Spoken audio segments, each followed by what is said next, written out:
Әдетте жұмыс барысында кейбір нәрселер кадрға ілінбей қалуы мүмкін, сондықтан да қазір анық планмен сіздерге әртүрлі диаметрдегі андай шыбықтарды, қаламшаларды қалай жалғауды сіздерге көрсетемін.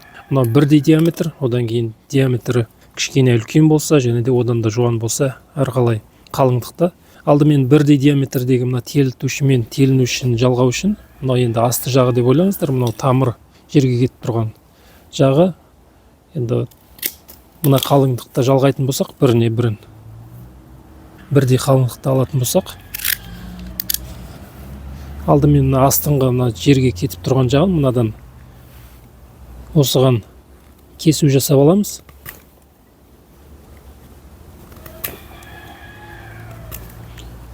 Бұл енді бірдей қалыңдық. Беті түзу шығу керек. Енді түзу.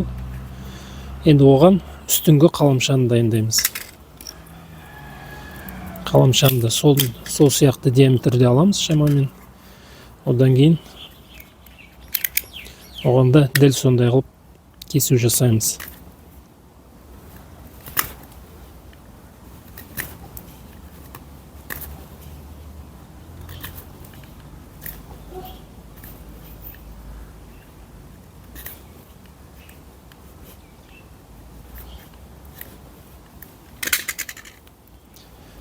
Сәйкестендіріп көреміз.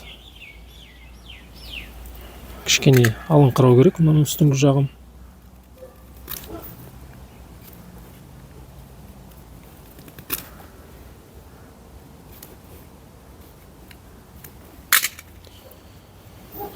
Сәйкестендіреміз. Дәлме-дәл тура келді. Одан кейін үстіңгі қаламшадан тілім жасап аламыз. 3-тен 1-ін аламыз да.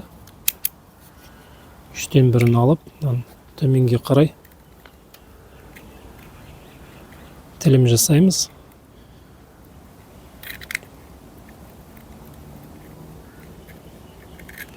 Мына кесу басталған жерге дейін шамамен алып келген дұрыс мына тілімді. Енді үстіңгі қаламшамыз дайын, оның ұзындығын қысқартып қойсақ болады. 2-3 бұрыш қалдырып. Енді мына төменгі жағы жерге кетіп тұрған телітуші, одан да тілу жасаймыз.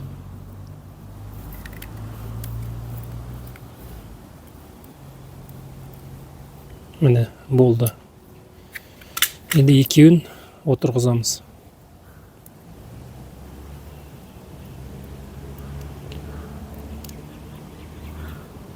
Міне. Енді осы күйі салафанмен немесе пакетпен осыны орап байлаймыз.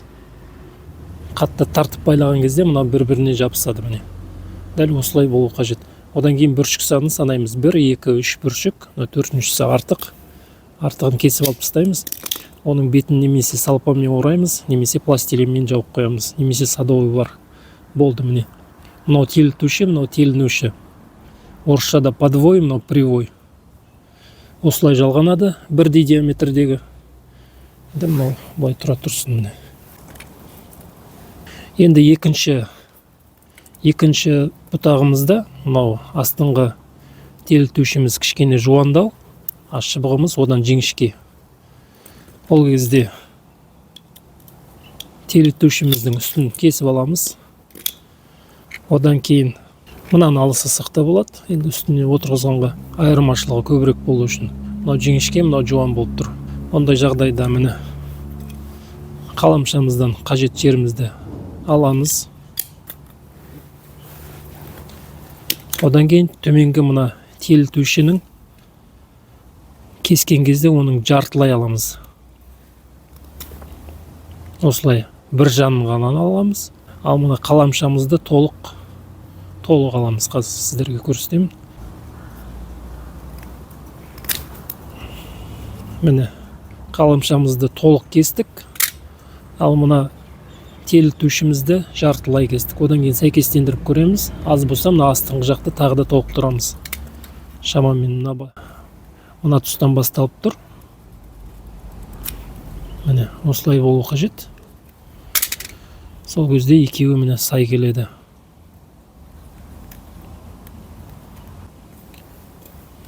Жанын тағы да толықтырсақ болады. Егер ені келмей жатса, Ені кішкентай болмау керек. Үлкен болса болады, кішкентай болып қалмау керек. Сондықтан да мынаның ені мен мынаның енін сәйкестендіріп көреміз. Мынанікі үлкендеу болса болады. Қана кіші болып қалмау керек. Енді міне. Сол кезде былай отыру керек міне. Мынау жуан болғандықтан мынаның бір бұрышын ғана алдық. Жанын, ал мынаны толықтай жартылай алдық міне. Толық қиғашынан алдық, жартылай емес. Толық алдық, мынаны жартылай алдық. Бұны да артығын алып тастаймыз. Тілім жасаймыз.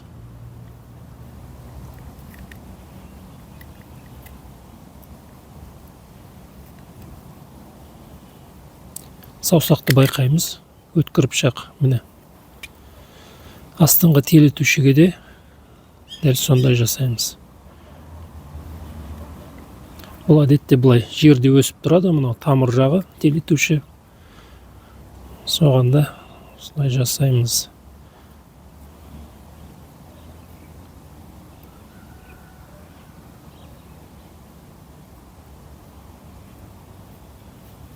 Осылай шайқап отырып апарған кезде мына пышақ тайып кетпейді. Енді аламыз да мына екеуін сәйкестендіреміз. Міне. Қазір бұның қалыңдығы екеуі бірдей болып тұр. Егер де мына астыңғының қалыңдығы былай сыртқа шығып кететін болса, бір жағын ғана келтіреміз. Оң жағын немесе сол жағын, бір жағын сәйкестендіреміз. Екінші жағы мынау сияқты ашық қалса болады. Мына жерде кішкене ғана ашық қалып тұр міне.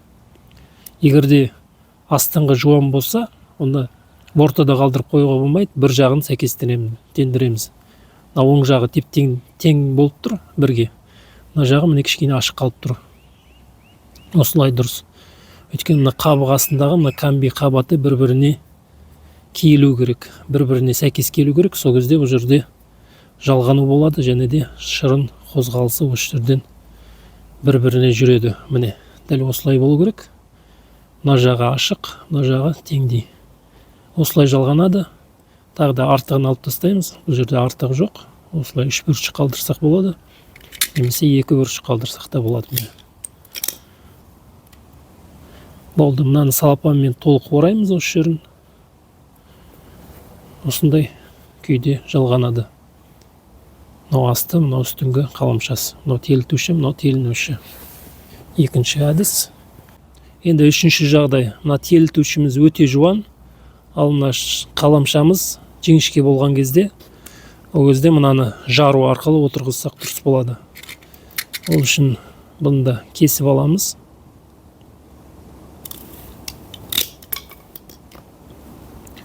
Одан кейін бұл жерден, мына жерде бүршік бар екен, төмендіріктен кесейік. Одан кейін мына жерден тікелей былай жару жасаймыз, ортасын. Теңдей жаруымыз қажет. Оған әдетте енді мықтырек пышақ болған дұрыс. Осы сияқты канцелярский пышақтармен оны жасау қиындау болады. Және де мынау қолға ыңғайсыз болып тұр. Сондықтан да осылай жалпы жару жасап аламыз. Бір ұзындығы 4 сантиметрдей телітушіні жарамыз ортасынан. Одан кейін осылай тұра тұрсын. Мынау енді тамыр жағы, өсіп тұрған жағы. Мынау енді қаламшамызды дайындаймыз. Енді қаламшаны отырғызған кезде, қаламшаны енді екі жақтап аламыз. Бір жағын түзу жағын таңдап аламыз. Соны сыртқа қаратамыз. Енді ішкі жағын бұлай қиғашынан сүйір қылып алып келеміз. Кішкене бір жағын аламыз. Екінші жағын аламыз міне. Тағы да түзетеміз. Қарасаңыздар, мына жағы қалың болу керек, а мына жағы сүйір болып, міне жоқ болып кету керек. Міне. Кейін мына үш жағы да былай үшкірленіп келу керек. Сол кезде отырғызғанға жақсырек болады. Міне. Осылай жасасақ болады. Міне. Мына жағында кішкене түзетеміз. Мына үш жағынан қабықтың қажеті жоқ. Үш жағындағы қабығын толық алып тастаймыз. Міне. Осы күйі міне қаламшамыз. Ұзындығын қысқартамыз. мынау телітушіміз, оған аламыз да бұны отырғызамыз міне. Бұның да бір жағын сәйкестендіреміз, сыртқы жағын сәйкестендіреміз. Міне, толық отырды. Мына жағы теңдей сәйкес келіп тұр, мына жағы міне іште қалып тұр. Одан кейін мұны осылай қысамыз да, салафанмен қатты тартып байлап тастаймыз міне. Мына үстіңгі жағы, іш жағы ашық қалмау керек. Егерде жуан ағаштар болса, ол кезде үстіңгі ашық қалған жағын бірдеңкемен жабу керек. Пластилин болсын, садовый вар болсын, немесе салафан пакетпен толық жауып, орау болсын, әйтеуір осы жерге ауа кірмейтіндей толық жабу керек. Және де ең маңыздысы, мына сырт жағының қабығы екеуі бір-біріне сәйкелу керек, сәйкестену керек, міне, сай келу керек, міне. Теп-теңдей осындай жағдайда болу керек. Бірінші жағдайда мына телітуші мен телінушіміздің диаметрі бірдей болған кезде, екеуі де бірдей жағдайда кесіп алынады. Одан кейін екеуіне де осылай кесу жасалынады, тілім ішке қарай. Одан кейін бір-біріне осылай қиғашынан отырғызылады. Отырғызған кезде міне жан жағы толық, үсті де, асты да, оң жағы, сол жағы бірдей сәйкесінен келіп тұр. Бұлар осылай жалғанады да, салфанмен оралып, одан кейін осылай бір-біріне жабысып, жалғанып қалады. Мынау тамыр жағы, мынау үстіңгі қаламшамыз, үстін жабамыз, сонымен осылай қалдырамыз міне. Бұл бірінші жағдай. Екінші жағдайда мына қаламшамыз жіңішкерек болса, отыратын телітушіміз жуандау болған кезде, ол жағдайда енді жалпы ұзындығы бірдей болу керек. Бірақ та кескен кезде мынаны толық кесеміз. Қарасаңыздар, мына басынан бастап мына басына келіп тұр. Мынаны кескен кезде мынаны жартылай аламыз, немесе 1/3 осылай кесіп аламыз. Одан кейін отырғызған кезде мынаның жуандығы кішкене жіңішкелеу, мынау жалпақта болып тұр. Сондықтан да отырғызған кезде бір жағын сәйкестендіреміз. Мына сол жағын сәйкестендірсек, мына жағы кішкене ашық қалады. Міне, мына жағын теңдей қыламыз. Қабық пен қабықты, сол кезде мына жақта аздап ашық қалады. Осылай отырғызуымыз қажет. Ортада қалдырып қоюға болмайды. Қабық пен қабықты ең болмаса бір жағын сәйкестендірген кезде бұл жерде жалғану болады. Бұл екінші жағдай. Енді үшінші жағдайда мына діңгекке немесе жуан бұтақтарға отырғызған кезде осылай жарып отырғызу әдісі. Бірінші мына діңгекті жарып аламыз, немесе бұтақты 3-4 см. Одан кейін қаламшаны кескен кезде оң жақтан кесеміз, сол жақтан кесеміз. Одан кейін сыртқы жағында қабық қалыңдау болу керек. Ішкі жағында қабық қалмай, былай сүйірі болып үшкірленіп кету керек. Сол кезде мына қабығы бар жағын сыртқа қаратамыз да, діңгектің қабығымен сәйкестендіреміз. Екеуін міне отырғызған кезде осылай сәйкестендіріп отырғыздық. Бір жағы сәйкес келеді, мына іш жағы мына орта жағында қалып қалады. Осылай отырғызамыз, жабамыз, үстін нетеміз, қорғаймыз, үстін жабамыз, мына жерін ораймыз салафанмен. Осындай 3 түрлі жалғау. Біріншісі диаметрі бірдей болған кезде, мынау жуандау болған кезде, мынау қатты жуан болған кезде осылай жасалады. 3 түрлі әдісте осылай істеуге болады.